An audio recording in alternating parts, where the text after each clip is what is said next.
Quand vous avez entendu le ministre Hulot à la télévision dire que on va nommer un médiateur pour chercher une solution satisfaisante pour tous, ça vous semble réaliste ?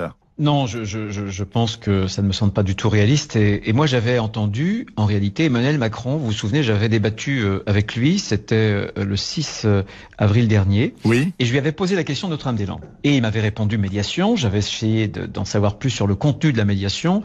Et il m'avait dit, il faut respecter la consultation, puisqu'il y a eu un référendum, vous savez, qui a été gagné. Juin 2016, oui. Exactement. Et il avait ajouté, à l'issue des 6 mois de médiation, donc, je ferai évacuer la zone avec les forces de l'ordre qui s'impose si on n'a pas réussi à faire baisser la pression. Bon, ça c'est ce que vous avez pas de tout remettre en cause. Voilà, mais est-ce que vous pensez que le fait de nommer un médiateur, c'est comme qu'on dit on va créer une commission, c'est pour enterrer le dossier et finalement l'oublier? Oh, il y a de grosses probabilités que effectivement ce soit ça. Mais ce serait terrible, vous savez. Ce serait terrible parce que on a gagné 3 batailles. La bataille du droit, on a remporté quand même 178 décisions de justice. C'est pas rien quand même. Oui. La bataille vis-à-vis de l'Europe. L'Europe, il y a quelques jours, a confirmé que le dossier de Notre-Dame-des-Landes était parfaitement conforme au droit européen de l'environnement.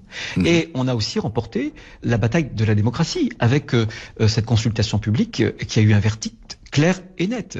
Et je pense que si jamais le président de la République veut commencer son quinquennat en retombant dans le marécage de l'ambiguïté qui était chère à M. Hollande, je pense que ce sera une mauvaise affaire pour lui. Parce que donner le dernier mot aux zadistes, qui sont des ultra-violents, qui ont molesté, qui ont brûlé une voiture de gendarmerie, qui ont molesté à plusieurs reprises des journalistes, des scientifiques, etc., je pense que ce serait en même temps une sortie de l'état de droit si demain, finalement, il s'agit en France d'être le plus violent possible pour remporter un combat.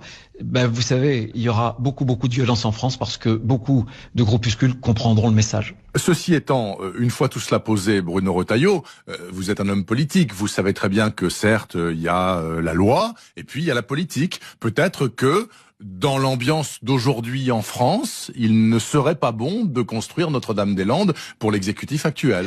Moi, je pense que justement, la politique, c'est le respect de la loi. C'est le respect de la parole donnée. Je pense que la politique, c'est surtout le respect de la voix du peuple, de la décision d'une consultation publique. Je pense que ce serait terrible. Je pense que ce serait un message qui serait le premier message du nouveau président de la République qui prétend rénover la politique, qui prétend se débarrasser des vieilles pratiques, et on retomberait dans cette espèce de cuisine qui, au bout du bout, enverrait un message terrible à tous les Français qui, eux, respectent la loi. Soyez violents, soyez des ultra-violents, venez régulièrement saccager le centre-ville de Nantes et de Rennes et vous aurez gain de cause.